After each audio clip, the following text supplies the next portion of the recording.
It's the lead play in our offense. You tell the tackle to take the defensive end if he's over him. If he's not, you drive down on the first man to his inside. Fullback, we tell him to take the first man outside the offensive tackle. No one shows. He goes right by this and steals inside.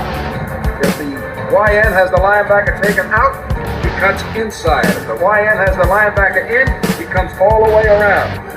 If you look at this play, what we're trying to get is a seal here and a seal here and try to run this play in the alley.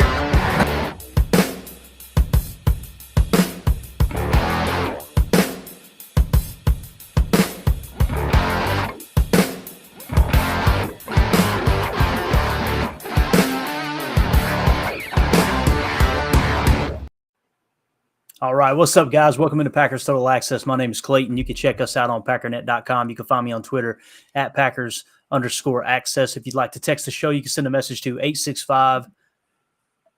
865-658-5824. I think that's right. Is that right, Jacob? Check your notes real quick, man. I think that's right. We are a well-oiled machine here. Hope everybody's doing good tonight. We're live on YouTube and Twitter. Appreciate everybody jumping in, man. It's already filling up fast. You guys are absolutely awesome. We got a cool show tonight, Jacob. We're going to have Mr. Paul Bretl on it. If everything goes as planned, Paul Bretl's going to hop on. You guys know he's a awesome guy there on the beat in Green Bay. You know, does work with Packers Wire, contributor there. And then obviously you can find him on Twitter at Paul_Bretl. He's going to just kind of jump into the show and give us some camp updates and kind of go from there. But before we have him on, Jacob, what stood out to you today, man? I was kind of looking around, dude. There was some good stuff going on at camp today, and it sounds like a few people took a step back. That's totally cool. It's gonna happen during camp, but a lot of good stuff out there, right? Yeah, I mean, all in all, I don't think it's a bad day. It is definitely a little discouraging when you look at certain individual players like you talked about. We don't have to necessarily jump right into that right away. What I will say, Love looking okay again, looking smart with the ball, which is always great to see and hear. Seeing a little bit of a mix-up at offensive line, which, again, if we want, we can dive right into it. But I don't know what to think about that. I will say the one thing I'm starting to get the same way, man. The one thing I'm starting to get a little nervous about, and I'll admit it, I think I said it before, is the special team situation. It's starting to feel a little freaky. I think on the bottom scrolling ticker there, right, it says something about Anders and his success, or it was weird. It was one of those days where I believe, what did he go about? Like 5 for 8 or something along those lines, but he missed a couple easy ones, and he absolutely just booted like a 50 some odd yarder that they said could have been good from 70. So what a weird, dynamic there. Not really quite sure what to think about it. Everything down from the holder again to the snapper to the kicker to now the punter with O'Donnell. I'm been confident in, but there's that new guy. What's his name? Daniel something or another. He's apparently been booting it like crazy. So I guess it's a good problem to have competition, but did you see Elevated Shine? No, yeah. Brian's night. Brian, yeah, did you listen to the episode this morning? I was laughing. Oh yeah, no doubt, man. No doubt. All right, we got Paul coming on right now. So Paul, I'm sure you can hear us. We're gonna go to you right now, bro. We are live. So let's go ahead and bring in Mr. Paul Bretl, the man, the myth, the legend. Hey, how you doing, buddy? I'm good. I appreciate you guys having me. No, man, it's our pleasure. It's our pleasure. We've been following you on Twitter and getting your camp updates, and you just done a phenomenal job.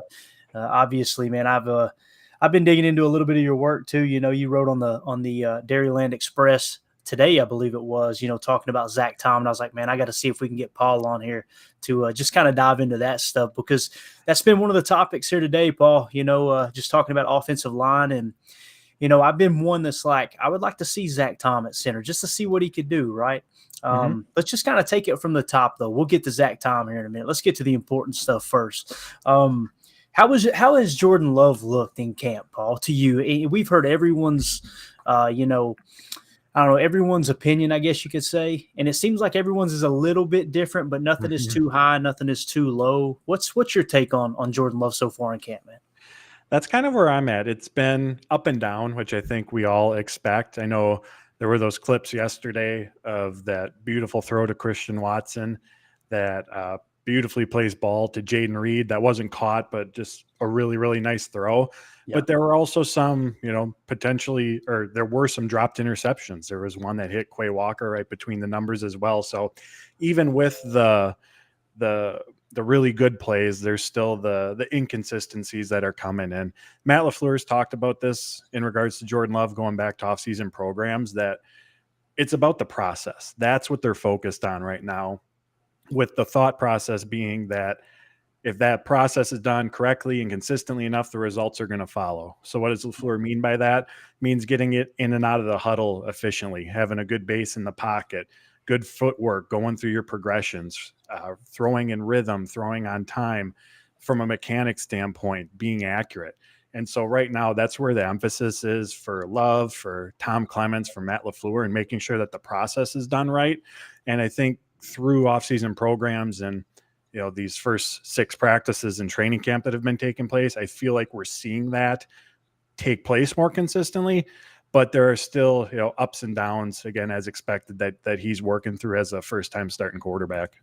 Yeah, definitely. It's exciting, man. Mm-hmm. It's just been so long, Paul, since we've had this kind of feeling. And some people are going, "Yeah, tell me about it. I'm nervous," and I understand that, but it's just I don't know, man. I got so tired of going into a game going, man, I hope we win this game rather than, or I'm sorry, I hope we don't lose this game rather than, let's go out and win this game. It just kind of got to where it felt like that. Like anything less than 13 wins, you're like, man, this is a bummer of a season, right? We're somewhat spoiled in that regard. But For I know sure. one of the big targets for Jordan Love is obviously going to be Christian Watson. Let's see if he can build on that sophomore year. Kind of what's your take on Christian Watson so far in camp? He's looked really good, and Matt LaFleur has said it best, that he's playing with just a different level of confidence, and I think that comes from being just a year in the NFL, a year in the Matt LaFleur system.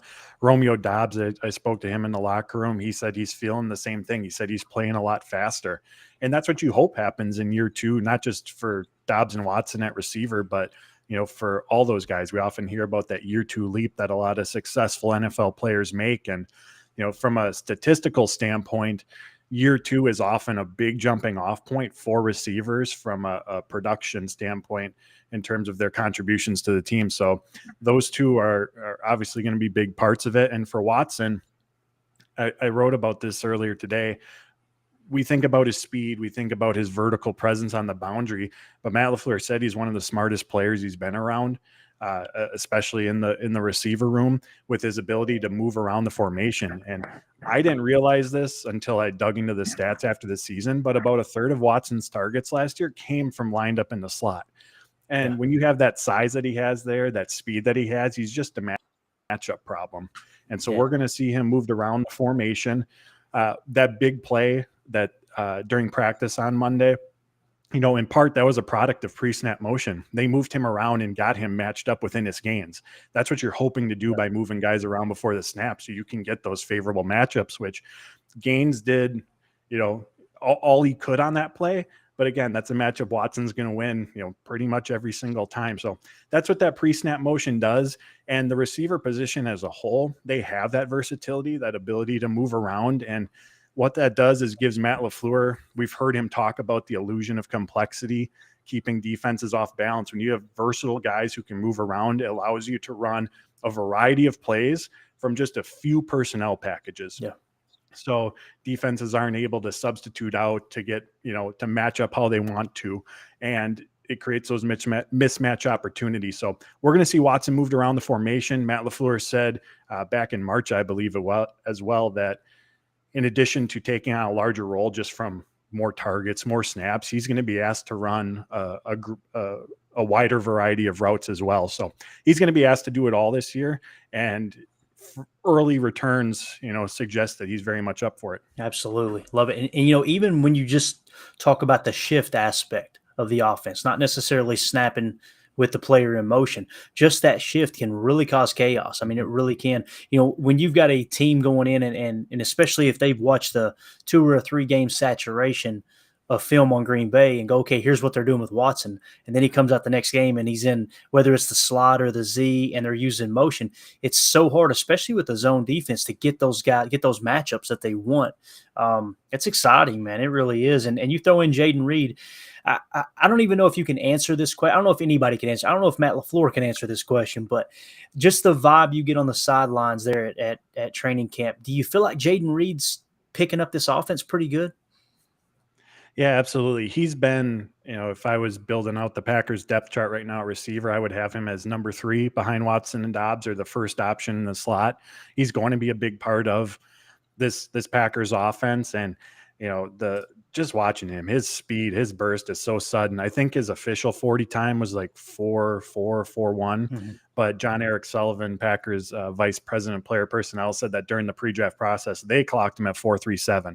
Nice. So Christian Watson ran a 4.36, to put that into a bit of perspective in terms of what he can do. And, he's someone else.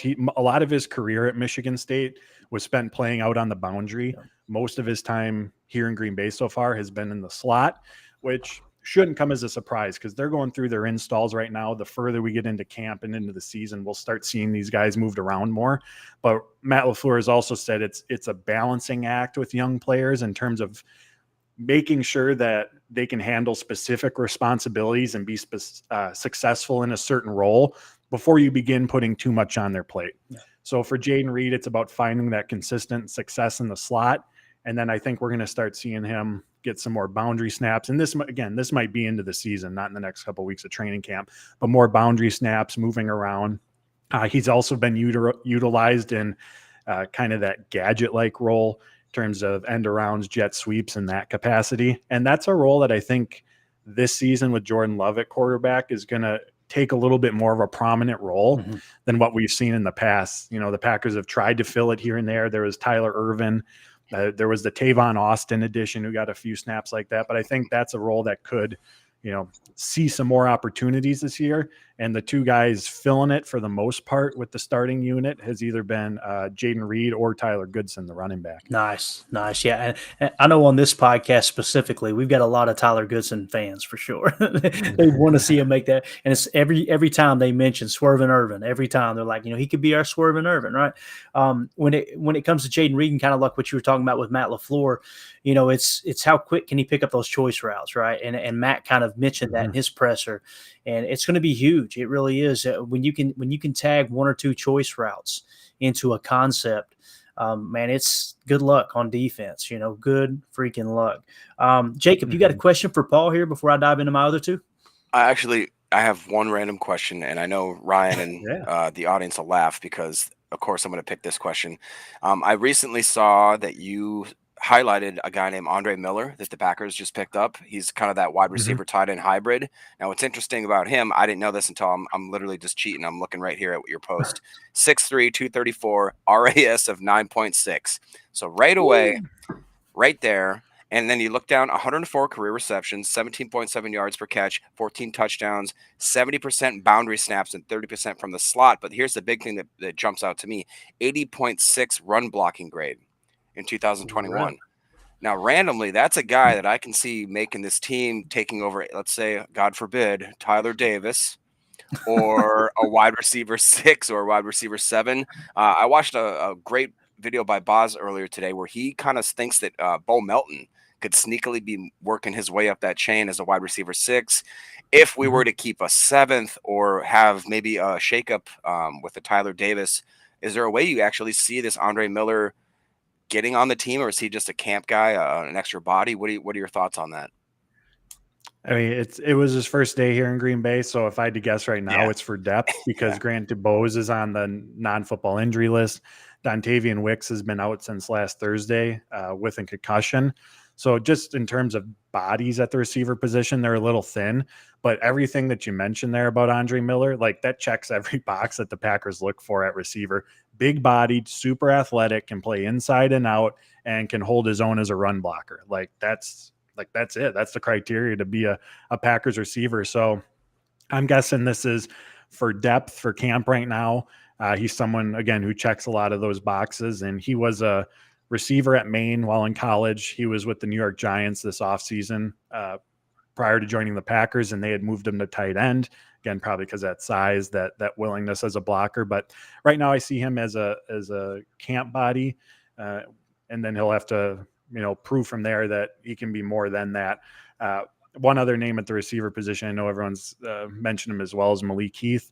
He's made some steady plays. He has to continue to do that now with the pads are on, but he's someone that could push for it. I thought Bo Melton, he had a really nice catch today from Danny Etling, was someone who could potentially fill that gadget-like role we were just talking about. I think he ran a 4.34, 4.35 coming out of Rutgers last year. Just a ton of speed, and this offense as a whole has just a lot more speed than what it has in past years. Absolutely. Gosh, it's exciting, man. Bo Melton, I've seen his name mentioned a lot here lately, and I'm going, and I don't. It's almost like Michael Scott in The Office. I'm ready to get hurt again. I'm ready to be hurt again. Yeah. They're not going to make the roster, right? It's like, go ahead. One other thing I want to mention, because Jacob, you had brought up Tyler Davis. He's been really, really steady as a blocker. Ooh, right here, Jacob. There was a rep or two reps from I think it was Saturday's practice where he was going up against Lukas Van Ness, and pads weren't on. And obviously that when pads are on is when a guy like Lukas Van Ness is really going to shine. So I need to add that caveat. But Davis was able to hold his own, and at a tight end position with two rookies where the transition is difficult, as we all know, specifically in blocking. Yeah. We talked to Luke Musgrave in the locker room after practice last week, and what's been the toughest part of this transition? It's been blocking for him, which that's the case for most tight ends making the jump to the NFL. So if Davis can continue to show that consistency as a blocker, he is absolutely going to carve out a role within this offense. Now, it doesn't mean he's going to take more snaps than Musgrave or take more snaps than DeGuara, but with that ability, he'll be able to carve out a way to contribute this season if he can continue to play at that level in that capacity. Good stuff. We've talked about it on this pod quite a bit, Paul. When I go back and watch the tape, and I know people, there's some people that roll their eyes when I say it. People hate hearing that, but when I go back and watch it, Tyler Davis was a better blocker than Josiah DeGuara. It's just what I seen, man. It's what I seen all year long, and I refuse to mention it on here because I would get scolded by people.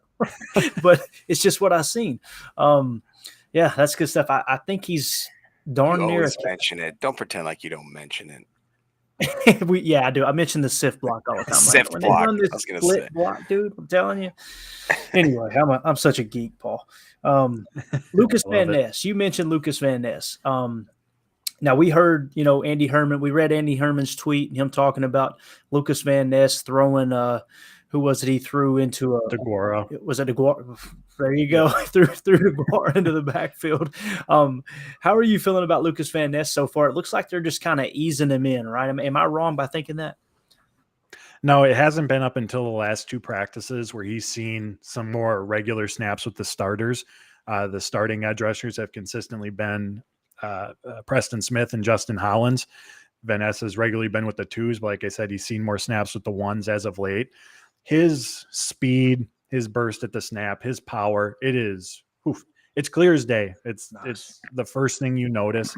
And again, there was that play where he just drove Josiah DeGuara into the backfield. There's another that comes to mind where he had Yash Nyman on his heels.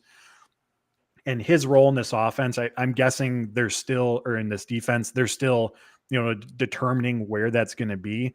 If I had to guess early on, it's going to be on those obvious pass rush situations, 3rd down, 2nd and longs, let him just pin his ears back, go get after the quarterback. But something to watch once the season starts to unfold. Brian Gutekunst mentioned after the draft when he was speaking to us that we could see Van Ness used in that old Zadarius Smith role where it's 3rd down, passing situation. He's stand-up pass rusher over the center.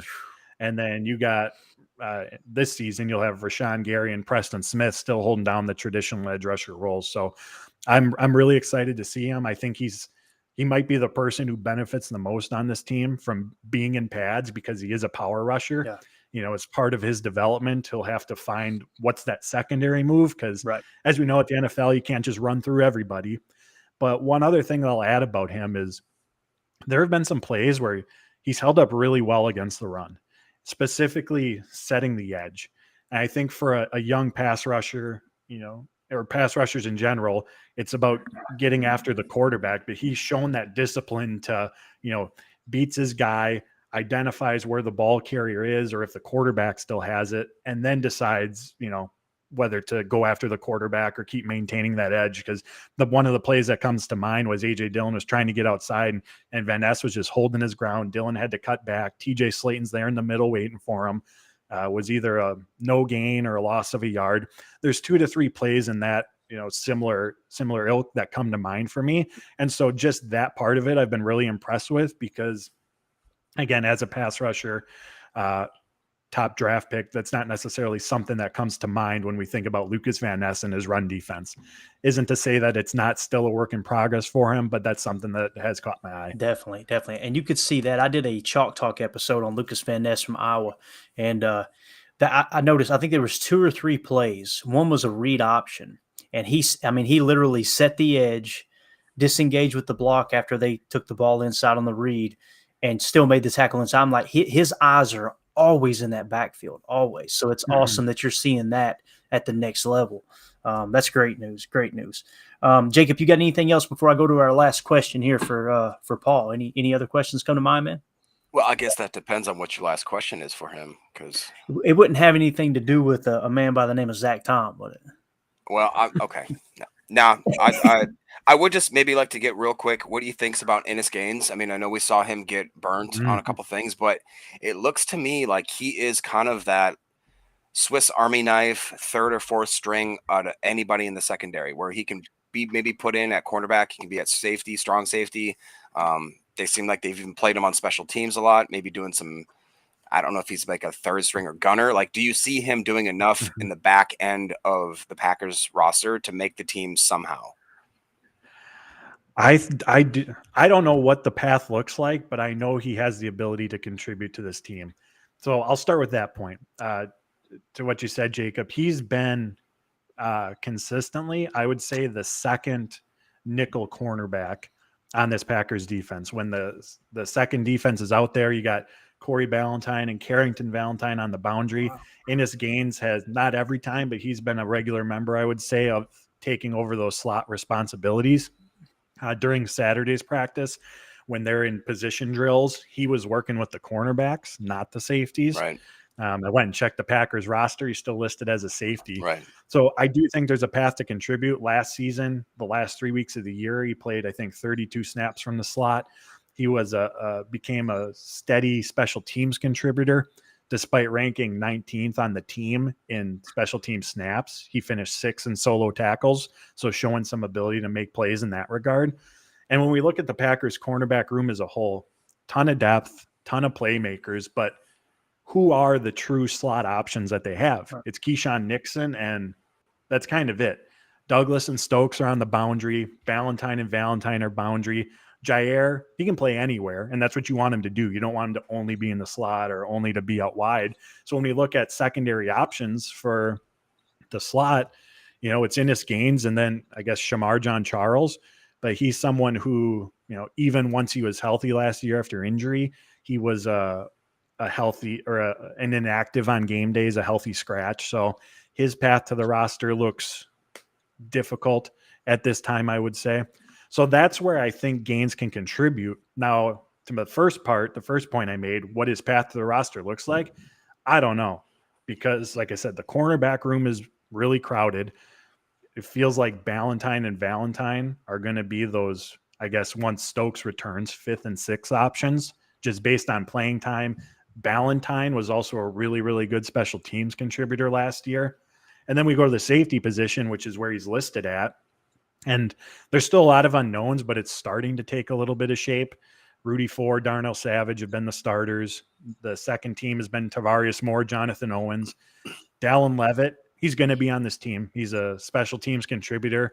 There's one time last year where it comes to mind where Aaron Rodgers talked about his just locker room presence and the value of having that. He's played under Rich Bisaccia his entire career. So that's already 5 safeties.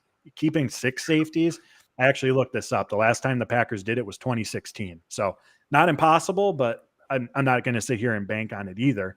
And there's still Anthony Johnson, who they drafted in the 7th round this year out of Iowa State. So where Gaines fits on this roster, that's the hard part that's the part that I'm struggling to find right now. But again, you look at his contribution or his path to contribute, and I think it's there. A secondary option in the nickel, a key special teams guy. Like, he has a way to contribute to this 2023 team. So I don't have a full answer on that. I'm still waiting to see how it plays out, but he's definitely someone to keep our eyes on. And I think with all the people at the safety position, he's been forgotten about a little bit. You can hear the hesitation in your voice talking about English Gaines, but you're reading between the lines, and it's like, if that nickel goes down, who are we going to, right? And if they're giving him those valuable reps now, like I'm sure you've thought about as well, it could just be, hey, we're testing him out before we cut him loose. Like, hey, can he play this role? Or it could be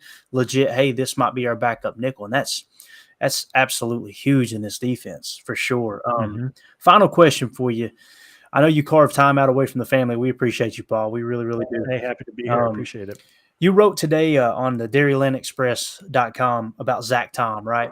And I just want to hear your take on it, because there seems to be two different crowds when it comes to Zach Tom. It's some of us are like, hey man, what if we gave him a shot at center? And the others are like, that's stupid. We've got Josh Myers. He's a 2nd round pick, and on and on and on. Just talk a little bit about Zach Tom. Do you think there's a legit shot that he could win the center position? And I know it's real early, because this is the first time today, I believe, that we've seen him take first team reps, if I understand correctly. How do you see Zach Tom fitting into center? And do you think Josh Myers is kind of on the ropes? How do you feel about the center position just as a whole? Yeah, so Tom had been taking 3rd team reps during OTAs and during some drills early on in training camp. And like you said, this was his first day with the starters. One thing that sticks out to me, it goes back to earlier this offseason. Zach Tom's first 2 seasons at Wake Forest, he was at center. His final 2 seasons was at left tackle. And Brian Gutekunst said earlier this offseason that when they were evaluating him as part of the pre-draft process, the team thought that center was his best position. Wow. So I hold on to that nugget, just because, especially with how things are unfolding right now, that it's absolutely noteworthy. Tom said in the locker room after Monday's practice, he's put on between 15 and 20 pounds from his rookie year. Jeez. And he did so specifically in mind to be better as a run blocker. And that's the area of his game, I think, coming off his rookie season, where a lot of us can look at and say that was an area of improvement for him. So how it's going to play out, like you said, there's a lot that has to take place, but offensive line play is very much the sum of the parts are greater than the individual. You can have the best left tackle guard combo in the NFL, but if the right side is really struggling, the offensive line as a unit's going to struggle as well.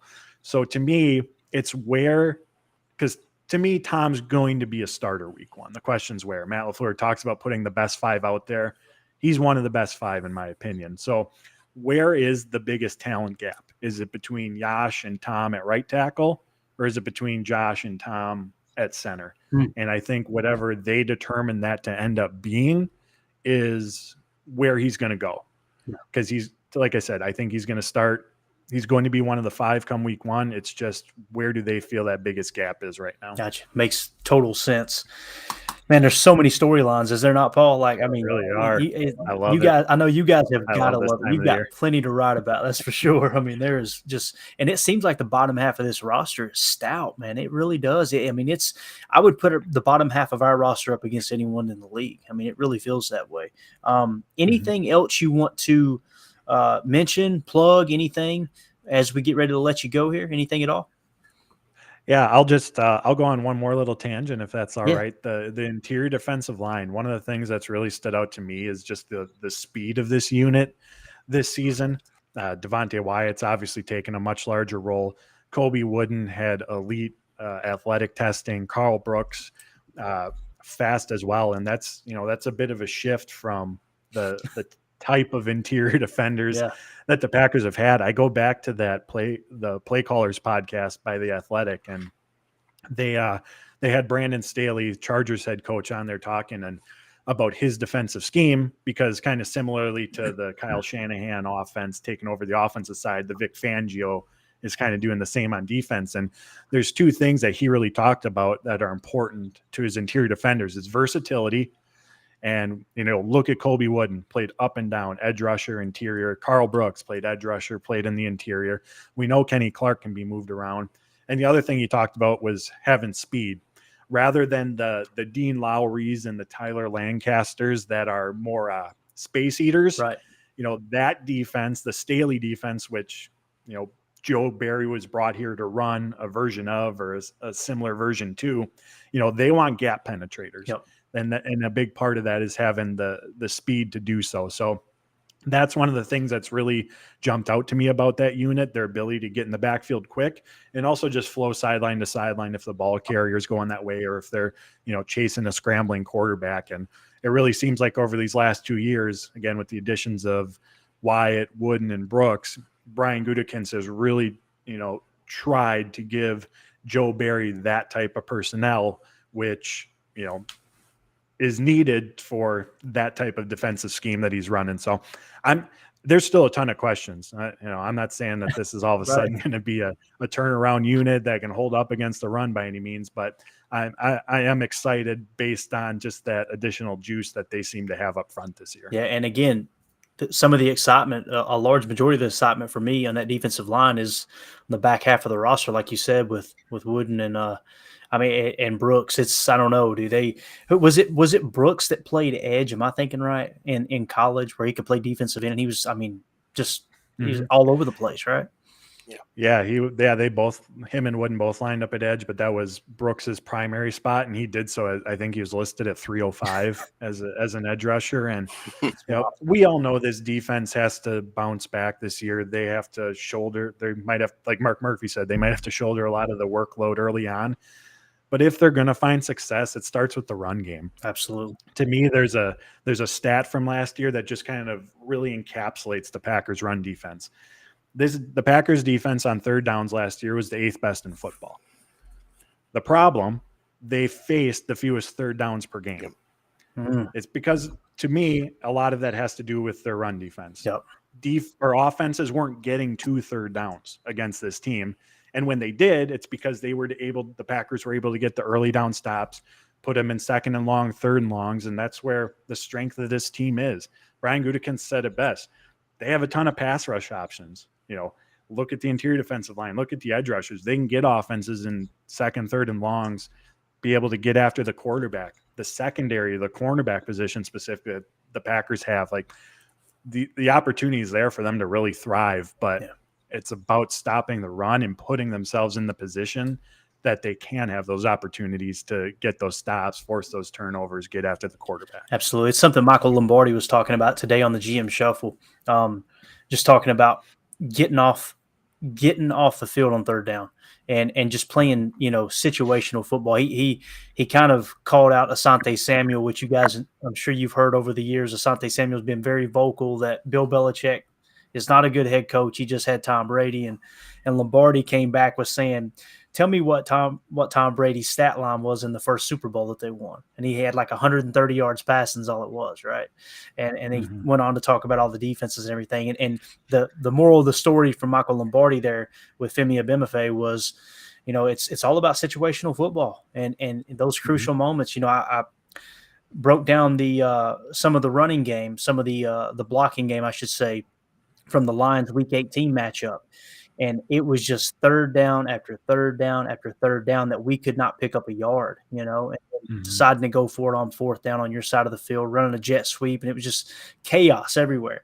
I had Mike Wall on the pod, and he was the same way. He was like, this is just a mess. It's a mess. So it all starts in the trenches. Yeah. I mean, look at the offense. I get it. We're all looking at the receivers, the tight ends, young, speed, versatility, exciting. But if Jordan Love doesn't have time, it doesn't much matter. If the Packers don't have success on the ground and this young offense is constantly in second and long, third and longs, hopefully I'm proven wrong, but chances are it's probably not going to end too well. It's, the game of football has changed a lot over the years, but at the end of the day, who's winning down in the trenches? Definitely.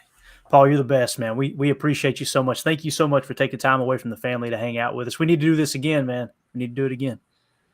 Yeah, absolutely. Again, I appreciate the invite, guys. Happy to come back anytime. Thank you so much. Yeah, thank you so much, Paul. We appreciate you, pal. All right, that was Thank you, Paul Paul. Bretl from Packers Wire, and you can find him on Twitter at Paul_Bretl. I'm sure you guys are following me. It's surprising though how many people aren't following him. Just great camp updates, absolutely phenomenal. Super good dude, man. Jacob, man, great question about Enos Gaines, dude, because just that little nugget, something to put in the memory bank of, okay, him spending time as that backup nickel, is that something they're trying him out at, or is that something where they truly value him there? That could make or break him, being on this roster as far as the 53 for sure. Any takeaways there, man, before we dive into some more topics here? I mean, just one other thing real quick. I just think that we're kind of spoiled right now when we think about it. Obviously, we didn't want to have to play the game of chairs type thing with offensive line. So we wanted to be spoiled enough so that we could think that we could put Tom at right tackle, obviously Bach at left tackle, let Jenkins stay there at left, Running, do what he does. And then we thought hopefully Myers, but I'm just getting a little more, that's one of my big top 3 worries would be the special teams, Myers, and then I guess I'll think about the third one, probably safety depth. But right now, as I'm getting more into it, so if Zach Tom could possibly be a really great center, and I do think that Yash is more than a capable right tackle. He could be a starting left tackle, in my opinion. That's our best 5. So as much as I want these guys to be comfortable and, get comfortable and play your position and all that, now's the time to move the chairs if we're going to play the game. So if we're going to move Zach Tom to center, let's move him to center. Let's put Yash at right tackle, and then let's set that as our lineup going into preseason and see how we do. I completely agree. It needs to be something said. Janelle says he's drinking his milk. Janelle in the chat says Zach Tom put on some weight, must have been drinking his milk. That a girl. Welcome to the show, Janelle. You are awesome. I swear. I've got to get a T-shirt made of Janelle, man. Something about milk, and I don't know. We need to come up with something, dude. You're a legend already. That's freaking awesome. We got Tim in Green Bay on the line. Tim, how you doing, bub? What's up, Tim? Hey guys, just digesting everything. 2.5 pages of chicken scratch notes here. Paul is Paul not awesome, dude? Paul is phenomenal, and I'm so glad that he was able to come on tonight. I'm just, I was at camp today too, and just to get that perspective from someone else who was there and kind of confirming some things that I was thinking, and then also like opening my eyes to some things that I missed. Like, Paul is great, man. If anyone's not following him on the socials, you guys are losing. You got to follow this guy for sure. Yeah, definitely. We got Jeff in the chat said, "Happy Valentine's Day, gents." He said, "Happy Valentine's Day, gents. Wow, does Carrington look promising?" You're good, Jacob. Appreciate you, buddy. Yeah, Carrington. So he had a pick six. Carrington Valentine. Jacob's got a new headset, man. Sound like a Mack truck just came through his house. Mute button. Yeah, Carrington Valentine's look pretty good, man. We've heard a lot of chatter about him. It's exciting because I think we actually got here on the ticker on the bottom. Coach LaFleur said when talking about rookie Carrington Valentine, quote, "I love how he competes. I think we have a good young player there." And, I would love to sit here and tell you, Tim, that, and Jeff in the chat, that being a Kentucky fan, I seen this one coming, but I didn't, man. I really didn't. He had another year of eligibility left. He chose to go to the draft, and I was going, what's he thinking? I think he bet on himself, and it's looking good so far for sure. Have you heard anything else about Carrington Valentine at all, Tim? I mean, he's kind of one of those names, he's becoming the talk of camp. The chatter is starting. It's tough to get to see everything when you're out there because there's so much going on, and you got to kind of focus on, certain position groups, or maybe have an agenda, or just freestyle it and kind of take what you can get. It's nice, again, with having Paul on and getting that perspective and that analysis is clutch because, with Valentine, I mean, I've seen a little bit, but he's definitely on that short list, man, of, there's a lot of names that are popping up that, like you said, maybe caught a lot of us by surprise in a good way, not a bad way. I was listening to Ryan earlier, and he was talking about how, here we go with camp. Everything's overly positive, and it's true. There can be that Right. era of like, or that aura of just positivity, and it's like, well, if there's less negatives than positives, isn't that a good thing? Right. So, Hey, Jacob and would it be the seems first. that way. It seems that way, right? Lately. Yeah, no, yeah, it does. And Jacob would be the first to tell you, man, you get too positive, Ryan Schlip's going to slap you down, man. He's going to bring you back down to earth, ain't he, Jacob? Hit you with that thunder. It's stuff. You're a little low now, Jacob. We'll make sure we get that sound right. I got you. All right, cool. I can crank you up a little bit too if we need to. All right. Jeff in the chat says TJ Slayton manning the nose frees up Kenny to play different techniques along the front and pin his ears back. Thoughts on what this means for this D? I think they're going to try to pick up where they left off as far as the defensive front last year when I finished watching the Lions game and that little 5-game saturation. Dude, TJ Slayton he played really, really well. And it was awesome to see them, trust him at the nose completely. And then Kenny playing it anywhere from basically a 2 to a 5 technique on the defensive line, and him just eating up double teams. With Wyatt now being inserted into this lineup, and them talking about at the end of the year, the defensive line coach Jerry Montgomery was actually talking about in a presser that you could see the light begin to come on for Devontae Wyatt and understanding this defense and that gap and a half mentality and all that. I think they can't block everybody, right? And these guys are really, really starting to – I think TJ Slayton's going to take another step forward. I believe that with everything in me. And I think Devontae Wyatt is going to really, really benefit from Kenny eating up those double teams for sure. Let's see here in the chat. Jeff also says Zach Tom is the bomb. His positional versatility, like Jenkins, is invaluable. It really is, man. And I'm kind of with Jacob. I'm like, man, I just want this to be settled so we can – okay, here's how the 5 sit, right? That's the point I want to get to. Caleb Jones, let's see here. Yeah, Bays Short Park. I don't know what that is, but all right. Caleb Jones is clearly one of the best 5 O linemen on the team. Have to get him on the field. Boy, he sure looks the part. I know that, man. That's a big old boy. Did you get to see him at all, Tim, in camp? Oh yeah, and we're getting more and more because he was out with illness early. We didn't get to see too much, and so it's good to see him. I didn't see him as much today. I was back with my I'm addicted to the defense, so I kind of ended up on that side of the field again today. But yeah, Caleb Jones is exciting. One of those names again that we were just talking about. Short list of names of guys that are maybe in those competing for those lower spots on the depth chart or quote unquote developmental players. But when you see them making these strides and you see them grasping things, day by day, it's just awesome to see it up front. And it makes you wonder, what is this offensive line going to look like week 1? That was a great point that Paul had. I mean, we can talk all we want right now, but at some point, what is it ultimately going to look like? And to your guys' point, the sooner we figure it out, the better, right? Yeah, absolutely. Yeah. Janelle in the chat said, I've heard Sean Ryan's been looking better. I heard the same thing. It sounds like they're starting to move him around a little bit from more. today? What's that? Did you hear his stats from today from the one-on-ones? No, what happened? So Sean Ryan was 5-0 against Colby Wooden. Absolutely smothered him the whole day. It was apparently the best practice this guy's had in the last 2 years. So, man, Sean Ryan got off the juice and got better. What about that, bro? Come on, let's go. No, hey, I want him to pan out. And we forget, man, that was a 3rd-round pick, guys. Third round. It was, last year was just such a disaster. And I thought Ryan did a great job. I don't mean to make light of that whole situation, but Ryan did a great job of explaining kind of how he felt like everything unfolded when it came to that. It sounded like he didn't take care of his body. Not Ryan, but Sean Ryan.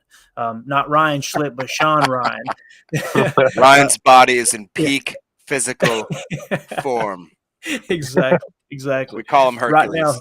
Right now he's on the Ramage show over there, and he's listening off to the side going, what the hell are they talking about? But yeah, so let's hope it pans out for sure. Let's see, Garrison in the chat says, really excited to see Van Ness, Wooden, Brooks get some reps against the Bengals. I hope look at me trying not to smile while I'm reading this. I hope they get some tape against guys like Orlando Brown, who do well against power. I'm grinning because, man, it's so exciting, dude. Like, we get to see these guys go at it. And that's what I'm saying, man. I enjoy the preseason so much. I want to see Van Ness out there for 50% of the snaps. I just want to see him turn him loose to see what we got. All it's going to take is one bull rush and just smacking a quarterback right in the mouth. That's with an F, by the way, mouth. And I'm gonna come unglued. But I'm gonna do this real quick, Jacob. Check this out. A little surprise for you guys. I'm gonna share the screen. You guys can see this, right? Yep. This is from earlier today. Okay. First of all, this is Christian Watson. You can see he's kind of in a close split. Would probably be playing the slot in this type of setup. But I want you to watch this bomb by Jordan Love. I'm gonna play it through. Then we'll go slow motion on this. Nice little 5-step drop. Look at this, boys. That is pretty. Again, look at the mechanics. Footwork. Top of the drop. Yep. They're beautiful. I mean, one thing about Jordan Love that you can see is his release, everything, the timing is just fluid, man. Absolutely fluid. Now, this next one's going to get you excited. There's going to be some noise here. I apologize if it's loud. Be ready to yank those earphones off, Jacob. But this next one here is Romeo Doubs absolutely mossing Jair Alexander. Here we go. Beat him off the line. Watch Ja. Ja's like, He good claps. play. He goes, yeah. Yeah, watch it again. Listen, we're going to pause this one. And for those of you on the pod, I apologize. I'm going to try to explain it. They're basically playing bump and run right here, right? They're playing press man coverage. Look at Ja. Look at this little stutter step by Doubs. You don't see Ja panic like that much. No. Look at that. And It then look almost at the looks foot. like, Look at the foot speed, man. yeah. Like this, and I got to say, this is not a great throw by Jordan Love. It's not. If you want to lead him right here, right? Yeah. Yep. But look at this. They're both hand fighting. It's clean. Look at that, boys. He just Look at Dobbs' body position adjustment is just phenomenal. I was going to say, it almost looks like that he used his left hand to push him forward. He doesn't. All he does is he realizes, okay, this ball's a little bit shallow, a little bit short. And all he does is hit that plant foot with his right. And then he just kind of hesitates a bit. And then all he does is let Jair just kind of roll past him. And then he takes the inside position. And it's really pretty. And then if you also watch like right off the line again, he almost looks like he fakes that he's going to throw his hands up in that, like engage him in a jam. And then he just kind of slips out the right side. And Jair's like, oh, I'm going to have to chase you now. And then I think he knew that he had Jair chasing him. And he said, like, the calculation, either this was just luck or he had the wherewithal to know I got him beat. Now I know that Jair's trying to catch up with me. Now I see the ball's a little bit shallow. Now I know to let off in 1 split second and let him run past me, and boom. Yeah, what's the little hop step? What's the hop step right here, Phyllis? Right here when he realizes it's underthrown, right? Yep. Watch right here, this little hop.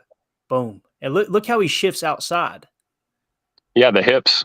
It's in the hips too. Oh, that is called body control. That's called balance. And it's one of the most underrated things in the league. I had a point on the defensive side of this, if we can, while we're rolling this.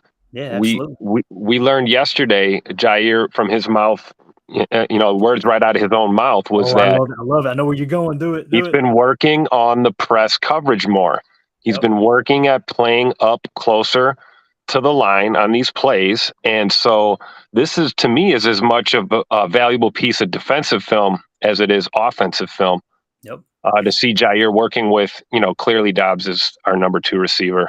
Something else that was mentioned on a podcast too that I was listening to, Jacob, check this out. They said Jair mentioned, I'm going to be following Christian Watson all camp, right? And it was like, oh, okay, yeah, he's the wide receiver 1. You want to go up against him. And then now people are starting to go, wait a minute. Why are they practicing following the number 1 receiver? I'm not saying, I'm just saying, like, those are the little things that people who say training camp's boring, I hate the preseason, blah, you got to learn how to learn. You got to learn how to listen. Like, sometimes it's not what they say, it's how they say it, right? And that got out of the freaking bag, I feel like. But this right here, man, this was exciting. And again, it's one play. I get somebody's rolling their eyes going, oh my God, Clayton, it's a one-on-one. I get it. But it's not, though, because if you remember at the beginning of this mini camps, like the OTAs, I think, before they even went into mini camps, if you remember, Jair did an interview where he was talking about Dobbs' progression in the offseason, and he said, well, he basically almost got me on a catch, and he didn't get me on a single one last year. And at that point, that was like 3 weeks ago. So now look at where he's at now. He literally just mossed him, made the guy look like a fool, and he had the wherewithal to sit on his knees and clap for him. So, like, they're taking a step. Like, they're going against – imagine if they're going against – I mean, iron sharpens iron. That's basically what we're looking at right here. Absolutely. And this is what I want to point out. When you said that about Jair clapping, focus on Dobbs. Watch Dobbs. Yeah. Look, this is what we're supposed to do. The ref, Barry Sanders. Barry Sanders. That's the Barry Sanders school. Exactly. This is what's most important for me, though. I want to see if I can zoom in right here. Okay, let's pause it here. He sees, he gets it. Bear with me. I want you guys to see this right here. I want you to watch the official. Okay? Yeah, keep an eye on him. All right, keep an eye on the official. He's looking. You see John on the ground. Watch the official's head. You ready for this? Let's see if I can click out here. All right, here you go. Ready? Watch the official. He goes, man, you got burnt, bro. I love it. Dude. Roasted. Exactly. I love it. Dude. I love football, man. I love football. Jeff in the chat says, haven't heard a peep on Tariq Carpenter. Any news on him? I haven't heard anything, guys. Last I heard, he was on wasn't he on the NFI list? Am I thinking right? Possibly. Because he was sick, right? Yeah, it was an illness is what Ryan said. I think Ryan uncovered it was an illness. He's in my notes, though. He was out there today.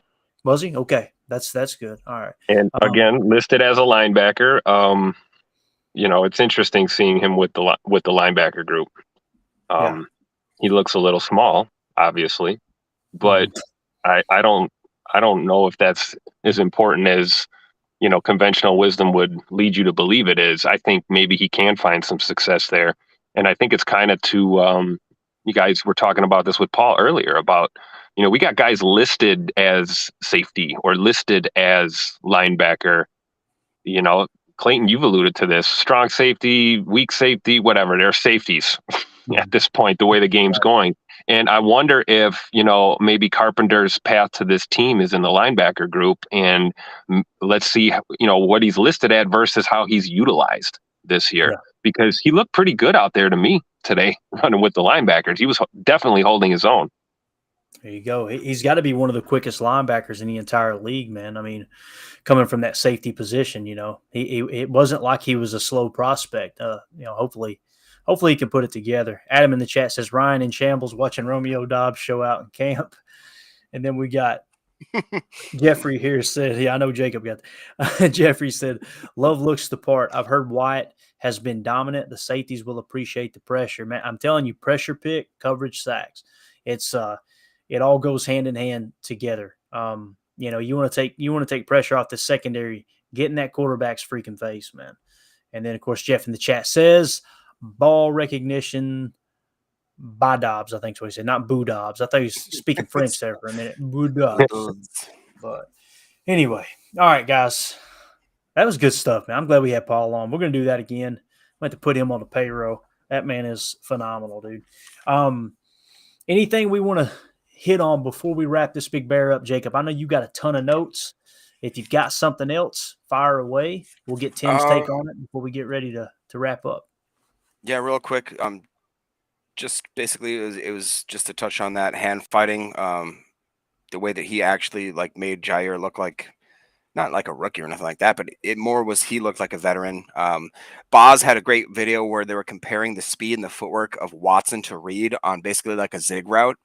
And they're not that far off. And the people that were really in the comments, apparently this is what Boz was talking about, saying that, Watson doesn't look very fluid. He's very choppy. It's like, well, he's 6'5", and Jaden's like 5'11", and they're basically pretty similar.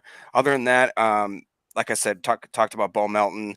Tucker Kraft had a great contested catch today. Cody Kress had another one-hand grab, like another one the guys just showing out.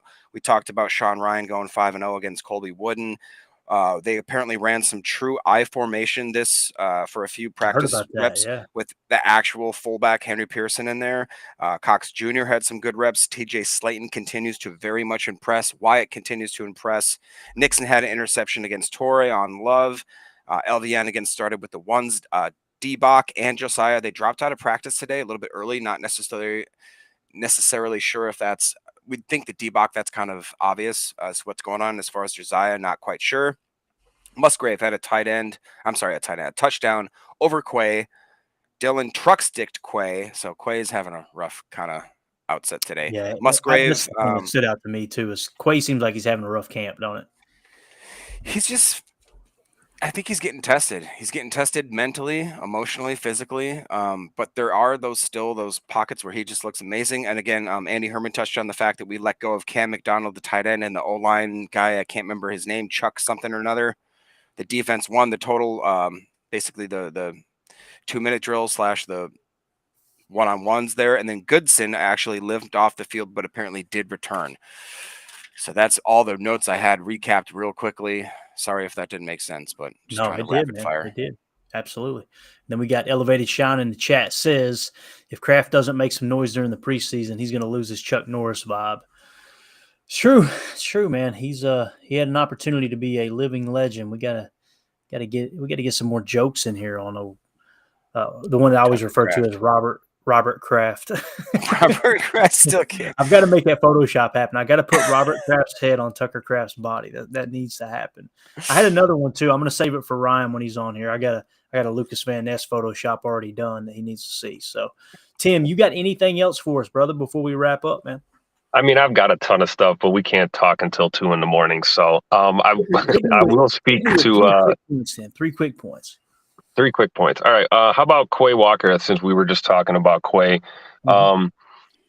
rough camp to me might be a stretch. I think let's get closer to halfway through towards the end and see how we can overall evaluate. However, I will speak to this. I did see that play that you mentioned. I mean, he got steamrolled. It was what it was. And I did see something today that we see at every camp in the NFL around this time of year when the pads come on, is we see guys get a little chippy, and guys are competing for spots on a roster, and they selectively hear whistles. We know this. And Quay was wrapped up. I can't remember who he was wrapped up with after one of these drills that they were running. Actually, it wasn't drills. This was team activities. And the whistles were blowing, and just at that point when you thought, oh boy, here we're going to have something, you could see Quay put his hands down, released, and backed off very calmly. Yeah. So I'm seeing strides, and I think you're absolutely right, Clayton. They're testing them. They are testing them, just like everyone's being tested right now. They're going to find ways to push your buttons because they want to see how you're going to react. Yep. Have you guys read the reports about how he's going to actual counseling? I dove a little bit deeper in it. So yeah, he's very cognizant of that. He's trying to deal with some mental issues, and a lot of it he's not like a nut or nothing like that. He's just literally acknowledging that he has. You got to clarify, he's not a nut. Well, yeah, I mean, the guys like nowadays, you say that they're like, you have to seek your mental health, and then the second you go outside and you say, I'm going to seek some mental health, they're like, you're a crazy person. That's exactly. And so now he's been very upfront. He's like, yeah, I was a young man. I got thrown into millions of dollars with a lot of pressure, so I didn't handle the pressure the right way. So what I'm doing now is trying to talk to some people, and I've acknowledged the fact that now they're looking at what I am on the defense as a weakness. I'm a weakness that they can exploit by messing with my mind. So what he's already been on record saying is that I know they're going to come after me, and I know they're going to try to push my buttons. So today, like Tim just said, the fact that he acknowledged that they're going after him and that he kind of stops, takes a minute, whatever he's doing inside, he's talking about how he does meditation, maybe some Zen stuff, maybe some Chuck Norris stuff. I don't know what Chuck Norris does. And then he just has that home moment where he seems like he's backing off, and so far so good, right? So yeah, let's see absolutely. I liked your analogy. You said the other day, put a quarter in them to get them started. Yeah, that teams are looking to do that, and I mean, I think that's great because they know they probably can't beat them in between the lines. So they're going to try and play mind games. They're going to, I don't know if you guys remember 90s basketball, but that's Dennis Rodman's playbook all day. So, but what's funny is while we were talking about it, my last or second to last quick point was is the kicking game. And we talked about they're trying to see how you respond. What I saw out of Anders Carlson, made me sick to my stomach, to be honest. I have in my notes, kicking game. Yikes. That's what I have in my notes. For what we're seeing so far out of camp, we might as well call Mason Crosby right now and get him on an airplane. Oh, I was boy. thinking the same thing. I think they said, Literally, I get it on the ticker, Anders, I believe, is 12 for 20 in this camp right now. Yeah, and one of the things that was a struggle they were doing towards the end was down and distance clock management, and they had the play clock running, and you could hear the guys were getting screamed at, "You're going to get delay a game, hurry up, get out there." So they're late to get in formation, and then by the time the ball snapped and put down, I mean, he was wide right by a mile. I mean, that ball didn't even track near the middle of the goalpost. So it should be more of a concern. I mean, if anyone's wondering, should they be alarmed? Yes. In my opinion, the answer is yes. Yeah, and you know, humor me for a minute, all right? Mason Crosby, right? What would it cost to bring him in? You know, I mean, he's got no other offers, right? Probably wouldn't take a whole lot. We've got like plenty of $2 million. Yeah, that's exactly the number I was just thinking. Is 2.5. Okay. You bring him back. You stash Anders on the practice squad, right? And then when you bring him back on a futures contract, you should, I believe the way that works is you'll have him on a 2-year deal. I believe, unless the rules change so often, I try not to speak in, indefinites there. But if you were to do that, stash Anders, let him work on it. He'll be on the practice squad, and then bring in Mason Crosby to kick this year. I would sleep a lot better at night, fellas. I'm just telling you right now. Oh, yeah.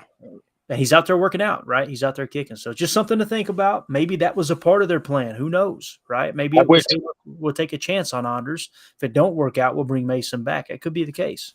Breaking tomorrow, the Jets signed Mason Crosby. I kind of wish they would have went the other way and just did this and brought him back and let him compete with the young kid, and we'd have had him here, and the man didn't have to sell his house and move away and all of this stuff. Man, it's a conversation I don't want to get into, but it's like people on one side of the fence pretend as if this front office has never done anything wrong, and people on the other side paint them out to be these evil villains. I think the truth is always somewhere in the middle. They've made some mistakes, man. They've made some mistakes that's just kind of like, Mason, really? It would be different if he declined last year. He didn't decline, like it just. To your point, your point, he's just lost a little leg. I mean, he's getting older. He's not going to hit. He's not going to hit 55 plus anymore. Just put that in the bag. It is what it is. But I mean, he's going to hit every single thing inside of 40, which is, or inside of 50 even. I don't know. It frustrates me. I'm a former kicker, so I get a little frustrated watching that. Go. Laces out. Yeah, there you go. I kicked a 47-yard field goal one time, just out messing around. 47-yarder. Was it a toe bomber, or did you soccer style it? I soccer styled it, baby. That a boy. And I could not walk for a week, Tim. Don't you add a boy me, bro. My butt cheek hurt for a week, dude. It was bad. It was real bad. Anyway, last point, Tim, before we get off. Not a major one, just something when we talk about the cornerback room. I don't know, maybe Jacob's got an update on this. Keandre Thomas was making a play along the sideline today. I noticed early in the day, and he came down kind of funny making a tackle, and it looked like lower back. I don't know if it's back strain. He might have tweaked something in his back. I haven't really heard anything since. He did get up. He was down for a minute, but then he did walk off the field and rejoin the team. But I don't remember seeing him super involved after that. I'm not sure if you guys heard about that at all. I'll try to look right now. Have you heard anything, Jacob? No, I was going to say that's a benefit of having Tim on the ground, because I listened to very thorough breakdowns from Andy Herman, from Bretl, from Boz, from about 3 or 4 other people. Nobody mentioned him. They did mention, like I said, Goodson limped off and then came back on his own record. They mentioned that Bakhtiari kind of failed and went away, and that the other, who was that? Another offensive lineman or somebody kind of snuck away. Josh Hansen, or Jake Hansen, sorry. Okay.